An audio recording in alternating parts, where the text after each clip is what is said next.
Hi guys, welcome to my new video about gluten-free in Korea, where I'll be sharing some tips from when I was living in Korea as a celiac. First of all, let me introduce myself. My name is Vendy.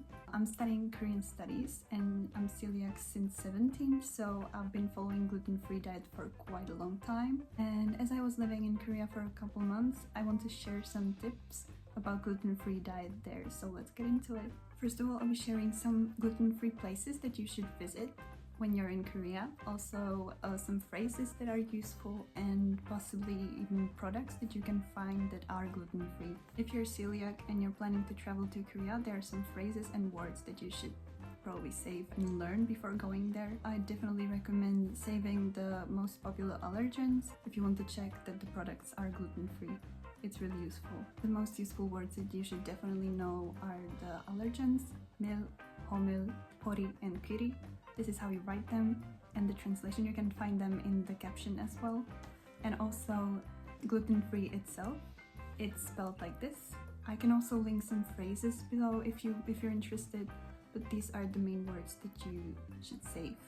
Also, I can recommend you to save gluten-free cards written in Korean. You can find those online, or I can try to find one and put it here.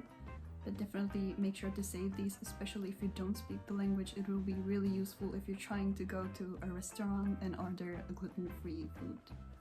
Okay, so here are places that I myself visited that have either gluten-free menu or they offer gluten-free meals or pastries, or you can find something gluten-free there. So the first place I'd like to mention is called Hongdae. They offer fried chicken in gluten-free option and have multiple branches in Korea. Next place was a little harder to find. It's called Cafe Pepper and offers all kinds of desserts in gluten-free version. I can definitely recommend this vegetarian place in Itaewon, where you can find delicious gluten-free meals. You can also get special gluten-free bread from there. Now my absolute favorite gluten-free place in Korea is called Sunny House. You can get anything in gluten-free version, from meals to desserts. And on top of that, you can participate in cooking classes and try to make traditional Korean cuisine yourself. Place that I discovered randomly but saved us during our first trip to Korea is called Soiroum, and it's a vegan restaurant with gluten-free option and really lovely staff that was willing to help us. Always make sure to ask the staff and make sure that it really is gluten-free, especially if you're sensitive to it, because sometimes people just label it as gluten-free just because it doesn't contain wheat flour, but still can contain other allergens. I recently shared a video with Gluten-Free Bakery. It was fully gluten-free and the staff there is really lovely. They can help you with anything and they really are knowledgeable about gluten, so definitely make sure to visit. Gluten-free diet itself isn't as popular in Korea, but still you can find gluten-free products there, especially if you're in markets. You can find some snacks. I'll try to find some of my favorites and link them or put them in the video. Another thing that I can definitely recommend is joining online groups. There are several groups, especially on Facebook, where you can find tips from travelers and people that live in Korea and also follow gluten-free diet. I can link some in the caption, or you can just search up gluten-free in Korea.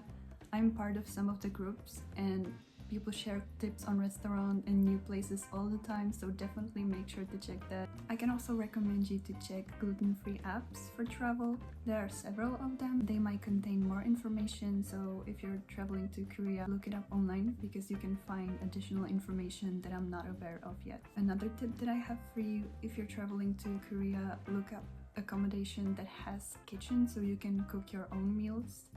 It's really useful to do so. I also did it when I was traveling there, and it was great that I didn't have to depend on restaurants. If you're traveling to Korea as an exchange student, most of the dorms do not have a kitchen, so you won't be able to cook your own meals. Search other options where to live if you need access to kitchen. When it comes to traditional Korean meals, keep in mind that most of them, even though they are rice-based, they don't necessarily have to be gluten-free because they can contain soy sauce that has gluten in it. One thing that I can recommend is to visit samgyeopsal or barbecue places. Most of the time the meat isn't marinated, but make sure to ask the staff.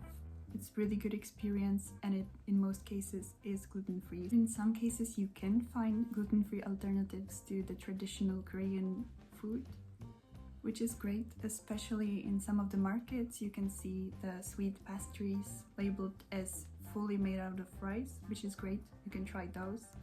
Also, some popular sweets or dishes are naturally gluten-free. Even though it's not as common, you can sometimes find gluten-free alternatives in convenience stores. When it comes to instant noodles, I did find some that were made out of rice. If you want to find more tips, make sure to check out my social media. You can find me on TikTok and Instagram.